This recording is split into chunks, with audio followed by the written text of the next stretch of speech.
पहले की बात है। हरे भरे पहाड़ों के बीच एक छोटा सा गांव बसा था। गांव के लोग साधारण जीवन जीते थे।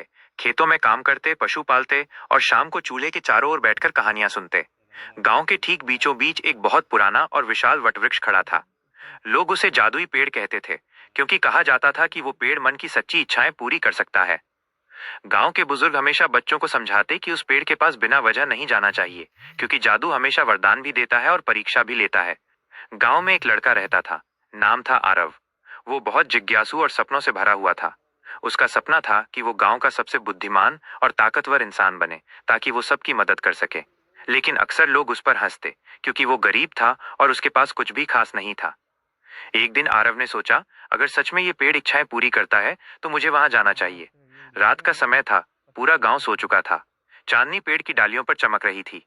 आरव धीरे धीरे पेड़ के पास पहुंचा। उसने पेड़ के तने को छुआ और आंखें बंद करके बोला, हे जादुई पेड़, मुझे ताकत और बुद्धि दो, ताकि मैं अपने गांव का भला कर सकूं। पेड़ अचानक चमक उठा। उसकी जड़ों से रोशनी निकलकर आरव के शरीर में समाने लगी। तभी एक गहरी आवाज आई, तुम्हारी इच्छा पूरी होगी, लेकिन पहले तुम्हें अपनी सच्चाई साबित करनी होगी। कल सुबह से तुम्हें 3 कठिन परीक्षाओं से गुजरना होगा। अगर तुम सफल हुए तो तुम्हें वरदान मिलेगा।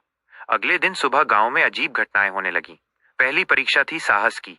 अचानक गांव के पास के जंगल से एक भयंकर शेर निकल आया। लोग डर कर भागने लगे, लेकिन आरव ने हिम्मत जुटाई। उसने पास पड़ी एक जलती मशाल उठाई और शेर के सामने खड़ा हो गया। उसकी आंखों में डर नहीं बल्कि विश्वास था। शेर कुछ देर गरजा और फिर जंगल की ओर लौट गया। गांव वाले हैरान थे। दूसरी परीक्षा थी दयालुता की। दोपहर में गांव के कुएं में एक बच्चा गिर गया। लोग घबराए, लेकिन कुएं में रस्सी डालने की हिम्मत किसी ने नहीं की। आरव तुरंत कूद पड़ा और बच्चे को सुरक्षित बाहर निकाल लाया। उसकी जान बचाकर वो थक तो गया, लेकिन चेहरे पर मुस्कान थी। तीसरी और सबसे कठिन परीक्षा थी लोभ की। शाम को अचानक आसमान से सोने के सिक्कों की बारिश होने लगी। हर कोई सिक्के बटोरने दौड़ पड़ा। आरव के सामने भी ढेर सारे सिक्के गिर रहे थे, लेकिन उसने उन सिक्कों को नहीं छुआ।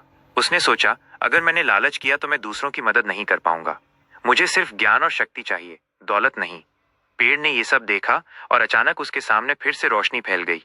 आवाज आई, आरव, तुमने खुद को योग्य साबित किया है। अब तुम्हें वो ताकत और बुद्धि मिल रही है जिसकी तुम्हें इच्छा थी। उस दिन के बाद से आरव सचमुच बदल गया। वह गांव का सबसे समझदार और बहादुर इंसान बन गया। उसने नई खेती की तरकीबें सिखाई, बच्चों को पढ़ाया और गांव वालों के झगड़े सुलझाए। लोग अब उसे हंसी का पात्र नहीं बल्कि गांव का नायक कहने लगे। और वो जादुई पेड़, वो अब भी वहीं खड़ा था, लेकिन किसी और के लिए तभी जागता था जब कोई सच्चे मन से निस्वार्थ इच्छा करता। और इस तरह आरव की कहानी पूरे गांव के लिए एक मिसाल बन गई कि असली ताकत केवल वरदान से नहीं, बल्कि साहस, दया और लोभ से ऊपर उठने की क्षमता से आती है।